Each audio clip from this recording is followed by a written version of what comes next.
Saya belum pandai baca Quran, apa patut saya lakukan? Belajar. Mentara ramai orang ngajar. Sini ada orang ngajar Quran?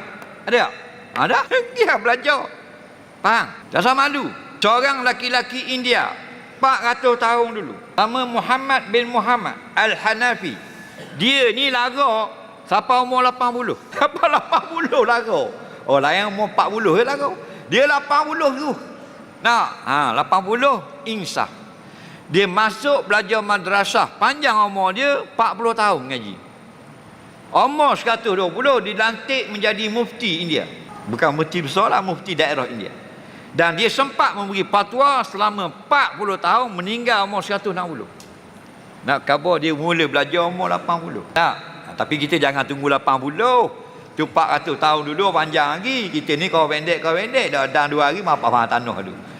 Umur mak aku antara 60 sampai 70 je. Tak ramai mereka itu yang lebih daripada 70. Tak ramai lebih dari 70. Seorang dua KS 100 Tung Mahdi. Tahu tak? Tak ramai.